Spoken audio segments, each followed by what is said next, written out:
स्तर पर होता है। हर आए दिन यहाँ पर मैं कहूँ कि कोई ना कोई इस पूरे क्षेत्र में इस तरह की घटना होती है जहाँ जातिगत उत्पीड़न के तौर पर हमारे लोगों को सताया जाता है, परेशान किया जाता है।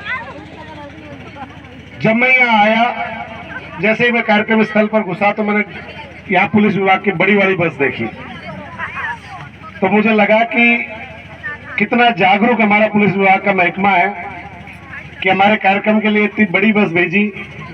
थोड़ा बहुत जाब्ता कभी कभी समय रहते, अगर उन मुकदमों पे भी ध्यान देने के लिए लगा दिया करते अधिकारी साहब, जो SC/ST एक्ट में यहाँ पर अगर उसमें थोड़ा सा ध्यान लगाते तो ढंग से शायद उन मामलों में जांच होती। तो आधे से ज्यादा मामलों में जो झूठी FR यहाँ के अधिकारी लगाते आए हैं, शायद उनमें से आधे से ज्यादा मामलों में न्याय मिल जाता। या पुलिस प्रशासन के मेरे भाई बैठे हैं, आप अपने महातत अधिकारियों तक ये बात पहुंचा दीजिएगा कि बहुत समय हो गया, आपने अपनी मर्जी से अपनी कलम चला ली। जिस मर्जी से आपने, जब आपके साहब लोगों का आदेश हुआ वैसे आपने काम किया, लेकिन अब आपको बदलना होगा, क्योंकि कहीं ना कहीं अब ये समुदाय जागृत हो रहा है, अपने हक और अधिकारों की बात कर रहा है। शायद ये आपके लिए भी नई बात होगी कि आपको इस तरह की ड्यूटी में पहले कभी आदिवासी समाज के कार्यक्रमों में जाना नहीं पड़ता, पिछले कुछ समय में आपको इस तरह की ड्यूटियां भी करनी पड़ रही हैं। तो आपको कहीं ना कहीं ये बात तो तय है कि समाज जागृत हो रहा है, और जब समाज जागृत हो रहा है तो आने वाला समय तय बात है कि आपसे सवाल भी होंगे। अब आप तैयार रहिएगा कि किसी दिन जरूरी नहीं है कि आप FR लगा के कोर्ट में पेश कर दोगे, आप FR लगा के कोर्ट में पेश कर दोगे, कोई सवाल नहीं करेगा और फाइलें निपटती चली जाएंगी जैसे सालों से चली आ रही है। किसी दिन गलती से इस तरह की जाजम लग गई, उस दिन शायद आपके साहब को कह देना कि इन सवालों के जवाब देना भारी पड़ जाएगा जो पिछली फाइलों में आपने गलफत में FR लगाई है। मैं बात इसलिए कह रहा हूं कि मैं राजनीतिक व्यक्ति हूं, इस मंच से मुझे राजनीति की बात नहीं करनी चाहिए। मैं किसी पार्टी की बात नहीं करूंगा, राजनीति की बात जरूर करूंगा, पार्टी की बात नहीं करूंगा। मुझे जहां तक पता है कि आदिवासी परिवार की नियमावली में पार्टी की बात मैं मंच से नहीं करूं, लेकिन मैं राजनीति की बात करूं। अभी कुछ समय पहले विधानसभा चुनाव हुए, ये क्षेत्र मुझे जहां तक ध्यान है विधानसभा नाथद्वारा विधानसभा क्षेत्र में आता है, मैं सही कह रहा हूं। तो हमारे यहां से नए विधायक जो अभी चुने गए हैं वो माननीय विश्वराज सिंह जी मेवाड़। तो मैं इस मंच के माध्यम से माननीय विधायक जी से उनके चुनाव के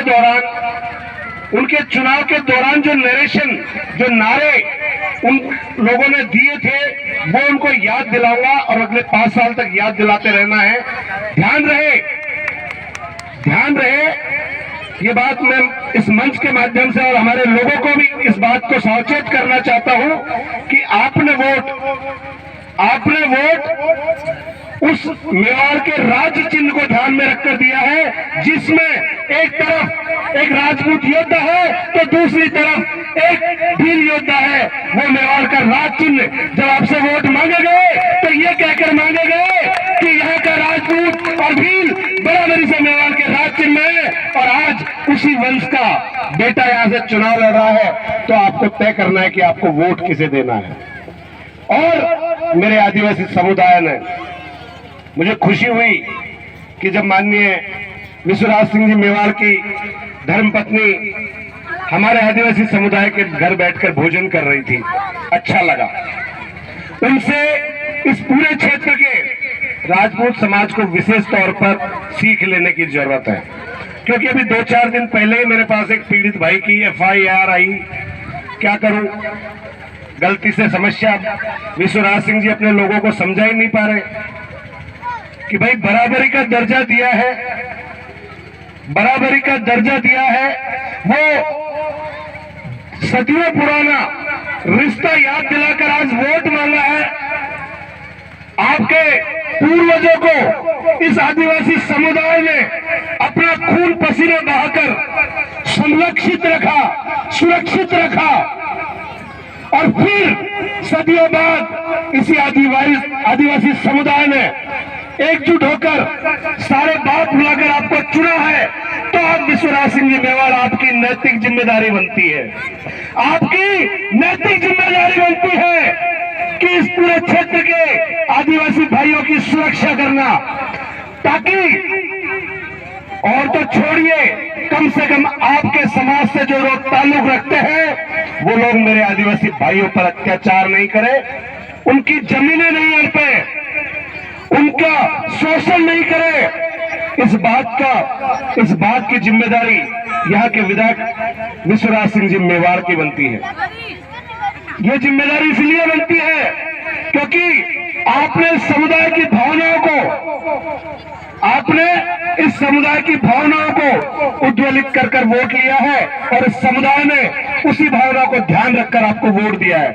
इसलिए आपकी दोहरी जिम्मेदारी बनती है, बतौर विधायक तो आपकी जिम्मेदारी बनती है। इसलिए मैं यहाँ के पुलिस विभाग को इसलिए मैंने पहले चेताया कि अब आप सोच समझकर काम कीजिएगा, अगर आपने गड़बड़ी की तो आप पे तो उंगली उठेगी, लेकिन आपके विधायक महोदय पे सीधी उंगली उठेगी कि उनके राज में आदिवासी समुदाय के साथ क्या हो रहा है। सदियों पुराना हमारा कर्जा, फिर एक कर्जा हमने दिया है, अब चुकाने की बारी उनकी है। अगर इस पूरे क्षेत्र में आदिवासी समुदाय पर अत्याचार होता है तो मेरे भाइयों, आपको ये सोचने की जरूरत है, कि आपकी भावनाओं को केवल बढ़ाकर वोट बैंक के तौर पर आपको इस्तेमाल करते हैं ये लोग। आपकी भावनाओं के साथ खेलकर आपका वोट लूटने का प्रयास करते हैं ये लोग। अन्यथा अभी चुनाव निकले हुए 1 महीना नहीं हुआ और 1 महीने में घटना हो जाती है और शायद किसी को कोई फर्क नहीं पड़ता है। बहुत जल्दी उस मामले में हमने उसके फैक्ट्स जुटा रहे हैं और अगर बहुत जल्दी उस मामले में कार्रवाई नहीं होती है तो शायद पुलिस विभाग को जवाब देना भारी पड़ जाएगा। मैं यहां से इस मंच से आपको चेता देना चाहता हूं। साथ ही क्योंकि मेरे पूर्व वक्ताओं ने, मैं जब से चला तब से करीब आधे रास्ते मेरे भाइयों ने मुझे लाइव अपडेट्स मेरे पास थी, और क्योंकि मेरे पीछे अब मुख्य वक्ता के रूप में हमारे भाई दिनेश जी और पूरी टीम मौजूद है, समय कम लूंगा। एक आखिरी बात और कहना चाहूंगा कि ये पूरा क्षेत्र जो विशेष तौर पर संघर्षरत है, तो उसके लिए मूल कारण 2 चीजें हैं, वो है शिक्षा और दूसरी रोजगार। शिक्षा सबसे महत्वपूर्ण चीज है और शिक्षा पर बोलने में मुझे पता है कि हमारे भाई कालू जी विशेष तौर पर जिस चीज पर बोलते हैं, मैं जब यहाँ से मुझे आवाज आ रही थी रास्ते में तो मैंने कह दिया था कालू जी बोल रहे हैं, क्योंकि शिक्षा की बात इतनी पुरजोर तरीके से और कोई नहीं रख सकता इस क्षेत्र में, एकमात्र व्यक्ति है। इसलिए उनके लिए जोरदार तालियां बजाकर आभार व्यक्त करना चाहिए कि उनकी बातों में सबसे महत्व शिक्षा का होता है। रोजगार को लेकर हमारे लोग परेशान है कि मजदूरी करने जाते हैं लेकिन मजदूरी नहीं मिलती है। हमारे लोग किसी के काम करते हैं तो मजदूरी नहीं मिलती और कहते हैं तनख्वाह काट लेते हैं, सेठ जी नौकरी से निकाल देते हैं। इसलिए मैं आपको एक बार पुनः सभी को याद दिला देना चाहता हूं कि आदिवासी परिवार के माध्यम से एक प्रणाली तय की गई है, वो है कि हर एक क्षेत्र के व्यक्ति को संगठित करने की। हमारे मजदूर भाइयों के लिए भी संगठन है, हमारे पढ़े लिखे शिक्षित भाइयों के लिए भी संगठन है।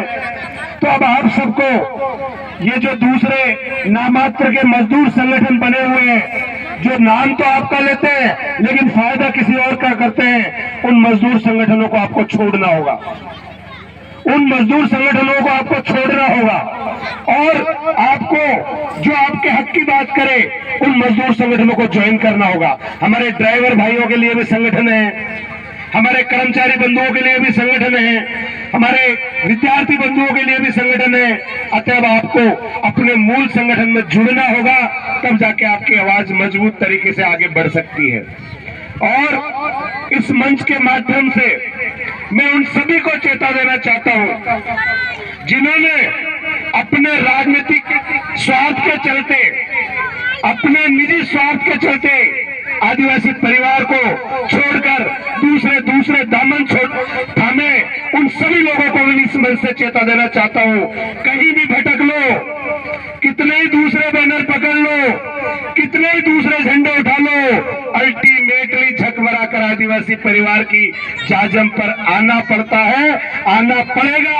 आपकी और कहीं कोई जगह नहीं है, घूम फिर कर आपको यहीं आना पड़ेगा। अभी भी वक्त है, अभी भी वक्त है, अभी भी वक्त है कि समय रहते समाज से माफी मांगो और समाज की जाजम पर अपना स्थान पाओ, अन्यथा भटकते रहोगे। जैसे वो कहते हैं, मैं वैसे आत्मा में विश्वास नहीं करता हूं, लेकिन वो इधर से उधर जब तक सही जगह नहीं पहुंचते तब तक भटकते रहोगे।